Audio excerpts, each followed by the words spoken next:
જ્યારે કોઈ પણ જગ્યાએ આગ લાગે છે ને ત્યારે તરત જ આપણને ફાયર યાદ આવે છે 101. આવી જ એક દુર્ઘટના બની હતી પ્લેન ક્રેશની 12/6/2025. સીધો જ પહેલો ફોન ફાયરમાં ગયો છે. ત્યારે ત્યાં જ્યાં ગ્રાઉન્ડ ઉપર જઈને રિયલ હીરોએ કામ કર્યું છે, જેને ફાયર ફાઇટર હીરો કહેવાય.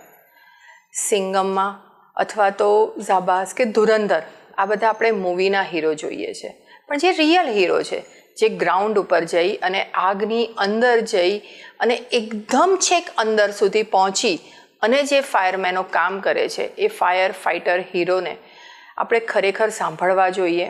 અને કેવી રીતે એ એમને પોતાને સ્વસ્થ રાખે છે, ફિટ રાખે છે, mental health, physical health, emotional health disturb થયા વગર સૂઝબૂઝ સાથે એક લીડરશિપથી કામ કરે છે, સપોર્ટથી કામ કરે છે અને કોર્ડિનેશનથી કામ કરે છે. એને સમજવું જોઈએ.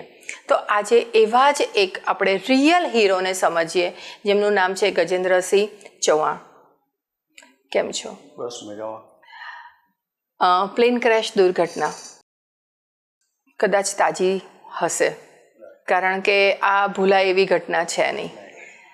તો ત્યાં જઈ અને રિયલમાં વર્ક કર્યું છે તમે, જે રિયલ ગ્રાઉન્ડેડ વર્ક કહેવાય.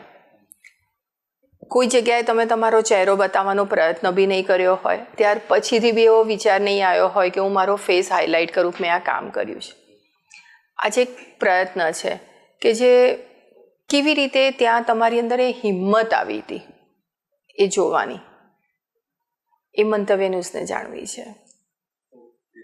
પહેલાં તો પ્લેન ક્રેશની દુર્ઘટના જે બની, એકવાર તો એ મેસેજ મળતા નહીં ત્યારે એકદમ શોકની લાગણી થઈ ગઈ. કારણ પ્લેન ક્રેશ એ બી અમદાવાદમાં, જેવા મેસેજ મળ્યા સમથિંગ 1:54 કે 1:55ની આસપાસ, એટલે બપોરનો ટાઈમ હતો. એ ટાઈમે હું ઘરે જ હતો, જમવા જ બેઠેલો, ને મેસેજ આવ્યો કે ભાઈ તાત્કાલિક આવી જાઓ, કોલમાં જવાનું છે, પ્લેન ક્રેશ થયું છે.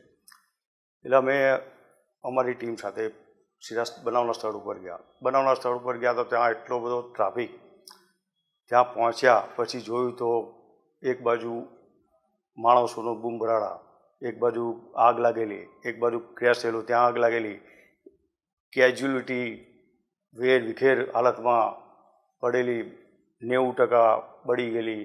અમુક એમાં જે જગ્યાએ એક્સિડન્ટ થયેલો ત્યાં આગળ એ અને બી રિંગ છે, બ્લોક છે, અને પ્લેન ક્રેશ થયેલું છે. બધું અલગ અલગ એક સાથે જોઈને આમ પહેલાં તો ક્યાંથી શરૂઆત કરીશું કે આ એક્સિડન્ટ જો થયો છે ને આટલો બધો ભયાનક, તો પહેલાં તો નક્કી કર્યું કે જે લાઈવ કેજ્યુલિટી જે છે, કે જે બચી શકે એવા છે, જેના આપણે હેલ્પ કરીએ તો એમની લાઈફ બચી જાય, તો એના માટેનો કોશિશ ચાલુ કરી. તો એ બ્લોક અને બી બ્લોક જે હતા એમાં આગ પણ એટલી જ ભયાનક હતી, માણસો બી અંદર ફસાયેલા હતા, અને નીચેની સાઈડ જ્યાં પ્લેન ક્રેશ થયેલું હતું બી બ્લોકની આ સાઈડના, એ અને બી બ્લોકની વચ્ચેના ભાગમાં ત્યાં પણ કેજ્યુલિટી વેરવિખેર પડેલી.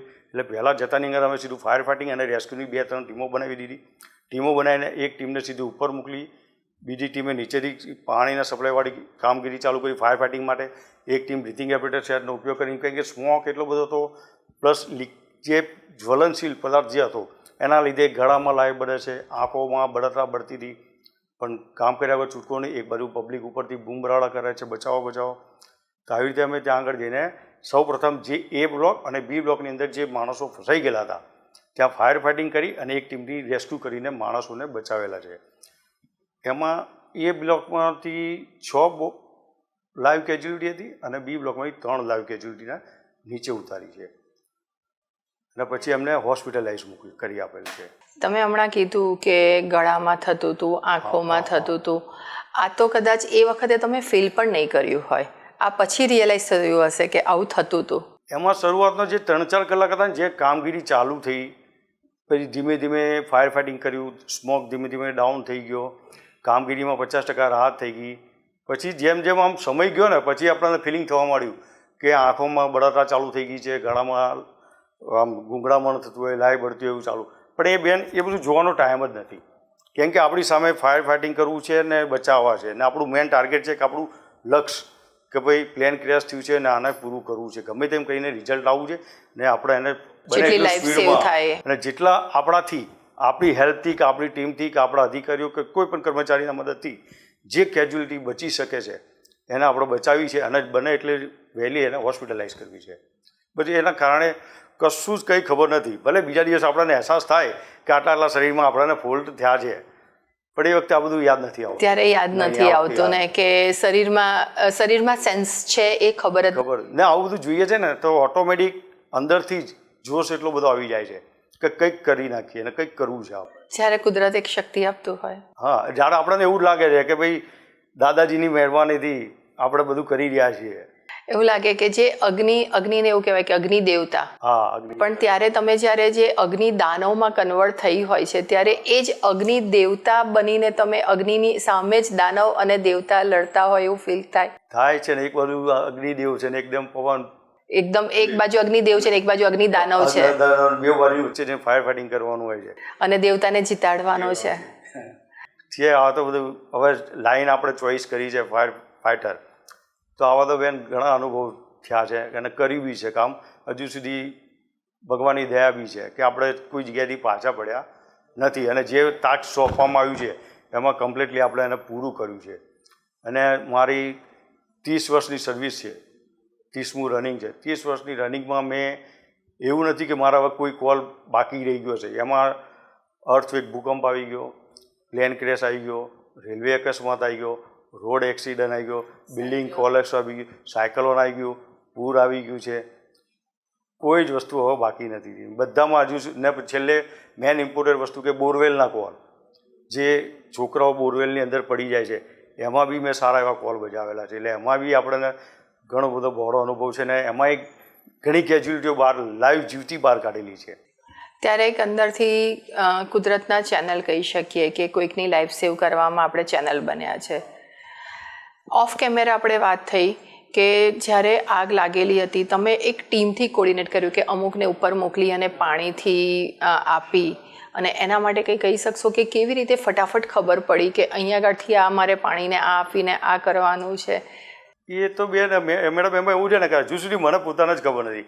કેમ કે અહીંયા અમે નોર્મલ કન્ડિશનમાં બેઠા છીએ અને ઇનકેસ ઇમરજન્સીમાં ગમે ત્યારે જવાનું થાય છે.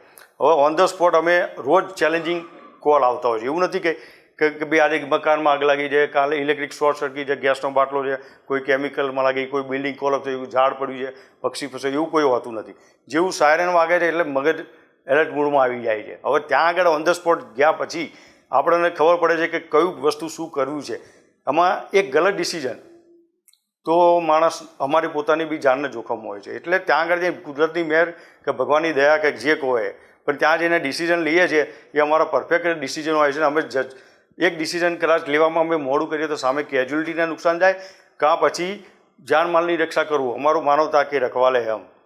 એટલે એવું કહેવાય કે તમે જ્યારે એક ડિસિઝન લે છો ત્યારે કુદરત એમાં તથાસ્તુ હોય છે, કૃપા હોય છે કે ભાઈ ભગવાનની દયા છે કે ભાઈ અમારું ડિસિઝન સાચું જ પડશે અને અમે એમાં હજુ સુધી ખરા જ ઉતર્યા છે, હજુ સુધી પાછા પડ્યા નથી. એટલે ઇન્ટેન્શન જોવાય છે કે કયા ઇન્ટેન્શનથી કયું કામ છે. એટલે એ ડિસિઝનમાં કુદરતની કૃપા પૂરેપૂરી. એટલે આમાં શું અલગ અલગ કોલ હોય ને ત્યાં આગળ ગયા પછી આપણને ખબર પડતા હોય છે કે ભાઈ આમાં આપણે કેવી રીતે ફાયર ફાઇટિંગ કરીશું. અગર રેસ્ક્યુ કોલ કરવા છે, અગર સમજી લો કે કોઈ બિલ્ડિંગ કોલેપ્સ થયું છે, હવે નીચે અંદર કોઈક માણસ દબાઈ ગયો છે, તો હવે ત્યાં આગળ ગયા પછી પહેલાં તો બિલ્ડિંગમાં અંદર ઘૂસવાનું, કેજ્યુલિટીને સર્ચ કરવી પડે છે કે કઈ જગ્યાએ માણસ હશે, એ હવે જીવે છે કે બેભાન હાલતમાં છે, એ બધું. એટલે એ પ્રમાણે કઈ રીતે ખબર પડે છે કે આ બેભાન છે કે આની અંદર હજુ શ્વાસ ચાલુ છે? આમાં એવું છે પહેલાં તો જે કેજ્યુલિટી છે ક્યાં છે એને સર્ચ કરવી પડે. હવે સર્ચ કરવા માટે આપણે કોમ્યુનિકેશન કરવું પડે, બોલીને શોધવું પડે છે કે અમારી જોડે થર્મલ ઇમેજિંગ કેમેરા છે, લિસનિંગ ડિવાઇસ છે, એ બધા સાધનોનો ઉપયોગ કરીને અમે કેજ્યુલિટીને શોધ્યા પછી ત્યાં આગળ ગયા પછી એને અમે ફર્સ્ટ એડની ટ્રેનિંગ આપેલી હોય છે. તો ફર્સ્ટ એડની ટ્રેનિંગના અનુસંધાનમાં અમે જોઈ શકીએ કે જાણી શકીએ છીએ કે આ કેજ્યુલિટીની શું પરિસ્થિતિ છે. સમજી લો કે કોઈ જગ્યાએ દબાઈ ગયેલો છે તો પહેલાં તેનું અમારું મકસદ એક જ હોય છે કે ગમે તેમ કરીને આ કેજ્યુલિટીને સેફલી, જે એને ઇન્જરી થઈ છે એનાથી વધારે ઇન્જરી ના થાય એ પ્રમાણે એને બહાર કાઢી અને પછી એને હોસ્પિટલાઇઝ કરવાનું એ અમારું પહેલું મંતવ્ય હોય. પછી એ કઈ હાલતમાં છે, શું એની કન્ડિશન છે, એ હવે હોસ્પિટલાઇઝ કર્યા પછી, કેમ કે અમે લોકો નથી કહી શકતા હોતા, પણ અમને અહેસાસ થઈ જાય છે કે આ શું છે ને શું નહીં. આટલા અનુભવ ઉપરથી, આટલા વર્ષોના, કે આ કન્ડિશનમાં આ વ્યક્તિ છે, એવી કોઈ એ દિવસની પ્લેન દુર્ઘટનાનું કંપારી છૂટાઈ જાય કે માનવતા ઉપર કે કુદરતની એમ થાય કે આ શું આંખો જોઈ રહી છે, એવું કોઈ દ્રશ્ય? એમાં દ્રશ્ય તો સૌથી પહેલાં જેવો પ્લેન ક્રેશનો મેસેજ મળ્યો એટલે અમે સીધા ત્યાં આગળ પહોંચ્યા. જેવું ત્યાં આગળ પહોંચ્યા છીએ તો જે માણસ જે કન્ડિશનમાં હતા કે સમજી લો કે હોસ્ટેલ હતી એ બ્લોક, જે માણસ અમુક બચારા જમતા હતા, ખાવા બેઠેલા હતા, તેમની ટેબલ ઉપર ને ટેબલ ઉપર જ ડેડ થઈ ગયેલા છે. ટોટલી બોડી આખી એમની એ થઈ ગયેલી છે. પછી અમુક માણસો જે જગ્યાએ એક બેડરૂમ છે, બેડરૂમની અંદર અમુક સૂઈ ગયેલા છો ડૉક્ટર્સ કે બોયઝ જે બી સૂઈ ગયેલા છે તે ત્યાંની ત્યાં જ હાલતમાં ને પતી ગયું, ટોટલી લોસ છે. ઉપરથી મલવો બોલો બધું એમની ઉપર પડી ગયો છે અને અંદર આગ લાગેલી છે ને એઝ ઇટ ઇઝ હાલતમાં આવે. એટલે એમને ખબર બી નથી કે એમને પોતાને જ ખબર નથી કે અમારી જોડે શું થયું. બીજું જ્યારે પ્લેન ક્રેશ થયું એટલે જે એક્સિડન્ટ થયો નીચે ટચ થયું એટલે શું ખુરશીઓમાં બધા બેઠેલા હતા, બધાએ સીટ બેલ્ટ મારેલા છે. હવે એ ત્યાંથી ખસી જ નથી શક્યા અને એની એ જ કન્ડિશનમાં જેવો ધક્કો આવ્યો ને એટલે બધાની સીટો આગળ થઈ ગઈ. એટલે આગળની જે પાછળની બેન્ચીસ હોય બધી એકબીજા ઉપર આવી ગઈ અને બધાને સીટ બેલ્ટ મારે એટલે બધા ઊંધી આમ ડબેલી હાલતમાં અને બધા એ જીતી પોતપોતાની સીટમાં પતી ગયા છે. કોકના મોબાઈલ, કોકની પાસે લેપટોપ છે, કોકની બેગ છે, કશું જ બચાવી શક્યા નથી. Only for bus કેજ્યુલિટીઓ seat belt કાપી છે, સીટો કાપી છે અને એમને બહાર કાઢ્યા છે. તો એ વખતે બહાર લાવતી વખતે કશેક અંદરથી કંપારી છૂટી જતી હતી? હવે જો બેન, હવે આ લાઈન આપણી એવી છે, ફાયર ફાઇટિંગ કરવાનું છે. હવે જો આપણે પોતે હિંમત હારી જઈશું તો આપણી જોડે તેવા ઘણા કર્મચારીઓ મારી જોડે હતા જે એ વખતે નહીં, ત્યાર પછી તો બેન અફસોસ તો થયો કે જ્યાં કે એમના નસીબ બી કેવા છે કે જે કોઈને બી આપણે બી ના બચાવી શક્યા કે પણ એ પણ ના બચી શક્યા કે એમને કુદરતી ત્યાં સુધીનું આયુષ્ય લખેલું હશે કે કોઈ આવું ઈચ્છતું તો નથી હોતું કે આવું એક્સિડન્ટ થાય ને આવું થાય, પણ એમનું આયુષ્ય એ પ્રમાણે આવેલું હશે ત્યારે આ બનાવ બની ગયો છે. શ્વાસ પૂરા થતા હતા. હા, ને હવે ગયા ત્યારે તો કોઈ ચાન્સ જ નહીં, બસ બધાને કાઢો. બસ જે એ બ્લોક બી બ્લોકમાં કે હતા જે હોસ્ટેલવાળા એ જે 11 કેવી કેજ્યુલિટી અમે જે કાઢી છે લાઈવ અને બચાવ્યા છે એ જ, બાકી બધી તો અમારે ખાલી વીણવાનું જ આવ્યું છે ને ફસાયેલા માણસોને કાઢવાના આવ્યા છે, આ ગોળવાનું આવ્યું છે. આ એ બધું કરી લીધા પછી જ્યારે પણ આ એક આખું કામ પૂરું થાય ત્યાર પછીથી બેઠા હોવ ત્યારે શરીરમાં થાક, અહેસાસ, લાગણીઓ બધું થતું હશે, ત્યારે એ બધા સીનો યાદ આવતા હતા તો શાંતિથી જમી શકતા હતા, સૂઈ શકતા હતા? હવે બેન એવું શું તો એવું છે કે આ બધું જોઈને તો ખાવાનું તો બાજુમાં રહ્યું, જોઈને બી આપણને એકવાર તો કંપારી છૂટી જ જાય કે ભાઈ આપણી નજર સામે આજે 200 થી 250 કેજ્યુલિટી છે. હવે એ જોઈને આપણને થાક તો શું કશું ના લાગે કેમ કે અર્થવેક જ્યારે આવે, આ તો બેન પ્લેન ક્રેશ છે એમાં આપણને ખબર જ છે કે વિથિન 42 સેકન્ડ કે આ 1 મિનિટનો ખેલ છે. એમાં એકવાર બ્લાસ્ટ થાય એટલે પછી પતી ગયું, કશું છે. એ રીતે અમે અર્થવેક જ્યારે આવે ને ત્યારે સેમ અમારી પાસે આ જ કન્ડિશન હતી. એ અહીંયા સુરભી કે સંગે મરમમ કરીને છે ભુયંગદેવ 4 રસ્તા, ત્યારે પણ આ સેમ બિલ્ડિંગ કોલેપ્સ થયેલું, ત્યારે બી અમે લિફ્ટમાંથી 26 બોડી કાઢેલી, 4 થી 5 દિવસ સલંગ કામગીરી કરેલું, ત્યારે પણ સેમ આ પરિસ્થિતિ. કેમ કે આવું બધું જ્યાં સુધી કામગીરી કરીએ છીએ ત્યાં સુધી કોઈ અસર નહીં થતો, પણ જ્યારે આપણે ફ્રી થયા હોય ને બેસીએ પછી વિચારીએ ત્યારે આપણાના શરીરમાં થાક પણ લાગે છે, અફસોસ પણ થાય છે. પણ ઠીક છે, હવે જે લાઈન છે તો છે જ.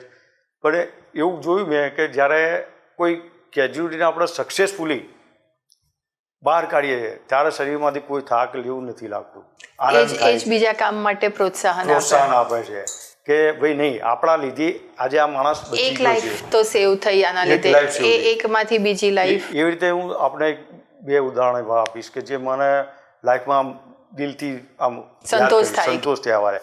એક અહીંયા મણિનગરમાં ઘોડાસર પાસે 40 ફૂટ ઊંડો બોરવેલનો હોલ બનાવેલો હતો. એમાં એક નાની દીકરી હતી, લગભગ હશે 6-7 વર્ષની હશે. એ બોરવેલમાં અમે અમારી ટીમને અમારા લીડર મિસી સાહેબ પણ હતા એ વખતે, એ દીકરીને અમે જીવતી બહાર કાઢેલી બોરવેલમાંથી. ત્યારે દિલને આમ આનંદ થયો કે ના ચલો આપણા લીધે એક જિંદગી લાઈફ બચી ગઈ છે. હવે બોરવેલની અંદરથી કાઢવું અને ચાલી લગભગ 1 કલાકની મહેનતની અંદર અમે એને બહાર કાઢી દીધી અને એમ કેમ એને શરીરને એક ખરોચ પણ નથી આવી.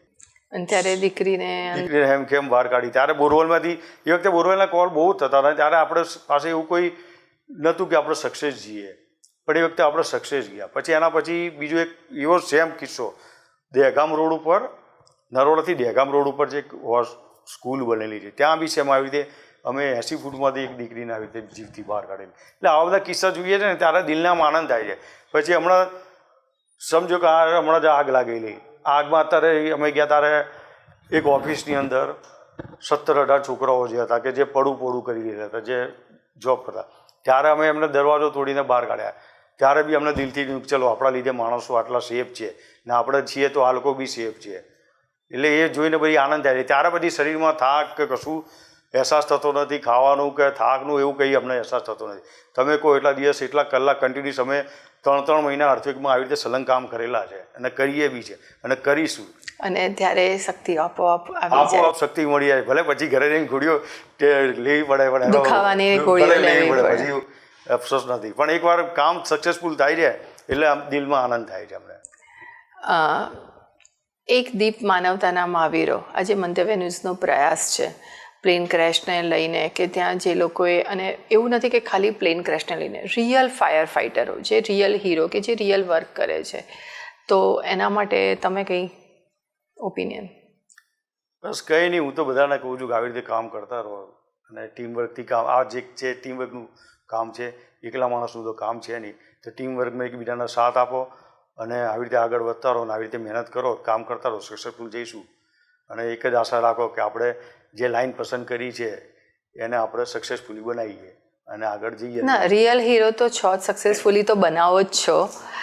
એવું તો બિલકુલ ના કહી શકાય કે જ્યાંથી બધા ભાગતા હોય, જે અમારી એન્ટ્રી થતી હોય છે, જ્યારે લોકો ત્યાંથી કેવી રીતે ક્વિટ થવું, બહાર નીકળવું, ને તમે ત્યારે કે ક્યારે કેટલું જલ્દી અમે અંદર જઈ શકીએ, તો એવું તો ના કહી શકાય કે સક્સેસફુલી તો છો જ. અને સફળતા કાયમ, અને આવી જ રીતે કુદરતના આશીર્વાદ હંમેશા રિયલ ફાઇટર મેનોને મળે જ છે અને મળતા જ રહેશે. પ્લેન ક્રેશ એ એક રૂવાંટા ઊંચા કરી નાખે એવી દુર્ઘટના હતી, કારણ કે બહુ બધા પાર્ટ્સ અલગ અલગ, કારણ કે અર્થક્વેકની તમે વાત કરી પણ ત્યાં એક જ જગ્યાએ બધું મળ્યું હતું, એક જગ્યાએ મળી ગયું. આ તો ઉછળીને કંઈક આમ ગયું હતું, કોઈક આમ ગયું હતું, બધાના પાર્ટ્સ બી બોડીના એકસાથે ભેગા, અને તમે જ્યારે એ ઉચકીને ભેગા કરતા હતા, કારણ કે તમે એકદમ ગ્રાઉન્ડેડ સુધી વર્ક કર્યું છે. આમાં જ્યારે પ્લેન ક્રેશ થયું ને, આમાં જો બધા કોલ મેં પહેલેથી જ કીધું ચેલેન્જિંગ હોય છે, અલગ અલગ પ્રકારના, એક ક્ષમતા કોલ તો હોતા જ નથી કે ભાઈ ફાયર કોલ હોય કે રેસ્ક્યુ કોલ. હવે અર્થક્વેકમાં શું છે કે બિલ્ડિંગ કોલેપ્સ એટલે કે આપણે ફિક્સ એટલા એરિયા પકડી જાય છે કે ભાઈ આટલા એરિયામાં જ ગમે તે હશે. પણ પ્લેન ક્રેશ વસ્તુ એવી હતી કે એનું એટલો બધો ઘેરાવો હતો અને બોડીના એટલા બધા, અમુક બોડીના તો છેડછાડ બધા અલગ અલગ જગ્યાએ વેરવિખેર હાલતમાં હતા. એનું બી સર્ચ કરવા માટે અમારે ઓછામાં ઓછા 3 થી 4 દિવસ બીજા એક્સ્ટ્રા નીકળ્યા છે અને 3-4 દિવસ સુધી આવી રીતે કામગીરી કરી. ત્યારે કોકનો હાથ મળ્યો હોય, કોકની આંગળી મળી હોય, કોકનો પગ મળ્યો હોય, કોકનું માંસ ક્યાંકથી મળ્યું હોય છે. કેમ કે એ બોડી એટલી ભયજનક હતી ને કે એની કોઈ વર્ણન કરવા જેવું જ નથી. જે કર્યું છે ને જે જોયું છે, ભગવાનને પ્રાર્થના કરીએ કે આવી રીતે બીજી વખત જોવા મળે, કારણ કે એક પાર્ટને લેવા, બધા એક પાર્ટ્સ વીણવાના.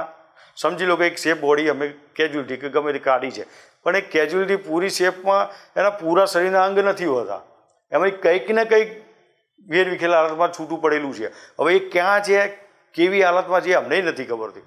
એને બી શોધવું પડે છે, એને બી પકડીને સાથે લાવવું પડે. જ્યાં સુધી મળવો બધો હટાવીએ નહીં ત્યાં સુધી મળે નહીં. એટલે પ્લેન ક્રેશની અંદર એવું જ હતું, જે આપનું કહેવું છે કે બધી રીતે માંસ આમ અલગ અલગ જગ્યાએ એવી રીતે શરીરના અંગો પડેલા હતા કે જેની કોઈ વાત કરવા જેવી જ નથી. ને એને ભેગું કરવું એટલે બહુ અઘરું કામ હતું. ને શોધવું, પછી શોધ્યા પછી કે ભાઈ આ કોનું હશે, આ સ્ત્રી હશે કે પુરુષ હશે કે બાળક હશે કે બીવી, એ કોઈ આઈડિયા નથી.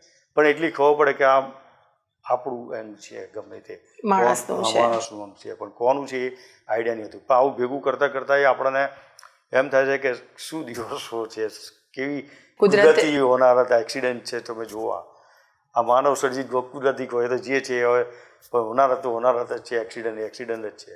પણ આ અત્યારે જે તમે કહી રહ્યા છો ને, એ રિયલ ફાઇટર હીરો જ કરી શકે કે વાતમાં એટલી લાઇટ કહીને તમે એક હસવાના બતાવો છો અને આંખોમાં ભીનાશ બતાવો છો. આ બે ફિલિંગ્સ કે જે એ રિયલ હીરો જ કરી શકે. આમાં એવું છે ને કે જો બેન આપણે પોતે ત્યાં આગળ ગયા હોય ને આપણે ઢીલા પડી જઈએ તો આપણી ટીમ છે, જે આપણા માણસો છે કે કેમ કે હું ત્યાં આગળ ગયો ત્યારે લગભગ 99% છોકરા જે મારી જોડે ટ્રેનિંગ કરેલા છોકરા છે ને હું મારી જોડે હોય હંમેશા જ્યારે બી આવો કોઈ એક્સિડન્ટ થતો તો બધા મારી જોડે ને મને બી ઉત્સાહ આપે છે, હું એમને બી ઉત્સાહ આપું છું. અને જો હું પોતે જ આવી રીતે ઢીલો થઈ જાઉં તો એ છોકરા ઉપર બહુ ખરાબ થઈ શકે, એ બી બિચારા ઢીલા થઈ જાય. મારે કામ કરવું છે અને કરાવડાવવાનું છે એમની જોડે. અને મારી ટીમ છોકરાઓ એટલા સારા છે કે જે બિચારા હું આવું ત્યાં આવી જાય છે ને બધી રીતે ફર્સ્ટ ક્લાસ મારું રિઝલ્ટ બહાર પાડી આપે છે. કારણ કે ને પછી આપણે જે સમયે જો નર્વસ થઈ જઈએ, હા એવો અહેસાસ થાય છે કે આપણે આમ તો એવું લાગે તો થોડાક 10-15 મિનિટ આમ ખૂણામાં ક્યાંક જતા રહેવું એકાંતનું થોડુંક 10-15 મિનિટ ફ્રેશ થઈને પછી પાછા આવી જવું. એ 10 મિનિટ જ્યારે એકાંતમાં જાઓ ત્યારે કઈ રીતે પોતાને સ્વસ્થ કરો છો? એવો ત્યાં જઈએ એટલે થોડુંક એક તો લાગે કે ભાઈ બહુ આપણે કોઈને બચાવી શક્યા નથી, કુદરતી એવી હોનારત આવી ગઈ છે કે માણસોનું હાલત બહુ ખરાબ છે. પછી થોડુંક લાઇટ બ્રીથિંગ કરીને પાણી સ્ટ્રેચ પીને રિલેક્સ થઈને પછી પાછા આવી જઈએ એટલે કોઈને બહાર અંદર આપણા માણસોને ખબર ના પડવા દઈએ કે ભાઈ આપણે થોડાક નર્વસ થયા છીએ. નર્વસ ના કહેવાય, અંદરની એક માણસાઈને એક શાંત કરી છે, ભાઈ અત્યારે તું બેસી જા. પછી ભલે તમારે જ્યાં ઘરે જઈને જે કરવું એ કરજો, પણ એકવાર અહીંયા થોડીક હિંમત રાખીને કામ, આવા સમયે હિંમત રાખીને જ કામ કરવું પડે છે. કેમ કે બધી જગ્યાએ ચેલેન્જિંગ કોર હોય છે. બધી જગ્યાએ તમે એમાં કોકનું ઘર બળતું હોય એટલે અંદર કોઈ કેજ્યુલિટી હોય ને આપણે પછી રોવા બહાર બેસી જઈએ તો નકામું પડે. કેમ કે આપણું કામ શું છે કે પહેલાં સેફ, પછી જાનમાલનું રક્ષણ કરવું છે, આપણે બી સેફ રહેવાનું છે અને બધાને બહાર કાઢવાના છે ને કરાવવાનું છે. એટલે હિંમત હારે તો કોઈ મેર પડે જ નહીં ને, ઇમોશનલ તો થઈ જવાય છે પણ સમયે કામ કરવું પડે. એક દીપ માનવતાના મહાવીરો જે મંતવ્ય ન્યૂઝનો પ્રયાસ છે, રિયલ હીરો જે ગ્રાઉન્ડેડ વર્ક કરે છે એ લોકોને ખરેખર એક સલામ આપવી જોઈએ, કૃતજ્ઞતા બતાવવી જોઈએ અને એમના માટે પ્રાર્થના પણ કરવી જોઈએ. થેન્ક યુ કે તમે રિયલ હીરો તરીકે જે કામ કરો છો એને મંતવ્ય ન્યૂઝ એકનોલેજ કરી રહ્યું છે અને તમને આવી જ હિંમત મળતી રહે, કુદરતની કૃપા કાયમ માટે તમારા પર રહે. એવા મંતવ્ય ન્યૂઝના તો ખરા પણ દરેક પરિવારના, દરેક ઘરના આશીર્વાદ તમારા ઉપર આવે એવી ચોક્કસ કુદરતને પ્રાર્થના કરીશું. અને અત્યાર સુધી મળતા રહ્યા છે, આગળ આનાથી વધારે મળે. મંતવ્ય ન્યૂઝ દ્વારા જે આપણે આ પ્લેન ક્રેશ વિશે તમે માહિતી, અમારી જે રિયલ ફાયર ફાઈટર અધિકારી ટીમ છે એમની જોડેથી તમે માહિતી લેવા આવ્યા, એ અમને બહુ આનંદ થયો કે કેમ કે અમે આજે 1 વર્ષ પૂરું થઈ જાય હજુ સુધી અમને કોઈ આવી રીતે હાઇલાઇટ કર્યા જ નથી કે ભાઈ તમે પ્લેન ક્રેશના એક્સિડન્ટમાં ગયા છો, આવું શું છે શું નહીં. ઠીક છે, અમારા અંદર સાહેબો જોડે ચર્ચાઓ થતી હોય છે કે અમે કોલમાં ગયા હતા આવું અમને તકલીફ પડી છે ને આવી રીતે કામ કર્યું છે ને અમે છે કે ભાઈ આવી રીતે સ્પીડમાં અમે લગભગ 6-7 કલાકની કામગીરીમાં અમે બધી કેજ્યુલિટીને બહાર કાઢીને ફટાફટ સ્પીડમાં કામ કર્યું છે. આવી રીતે તમે હાઇલાઇટ કરો છો, અમને બહુ આનંદ થયો છે. ને આવી રીતે હું તો કહું છું જે પણ રિયલ ફાયર ફાઈટર હોય કે અધર પોલીસની ટીમ છે, 108 એમ્બ્યુલન્સની ટીમ છે, એ લોકોની બી સેવા બહુ સારી હોય છે. પછી વિધિંગ જે ત્યાં આગળ અમુક સંસ્થાઓ જે છે, સેવાભાવી સંસ્થાઓ છે, ત્યાંની લોકલ પબ્લિક છે, એ લોકોએ પણ બહુ સારી એવી મદદ કરી. તે બધાને હાઇલાઇટ કરો એવી અમારી આશા છે.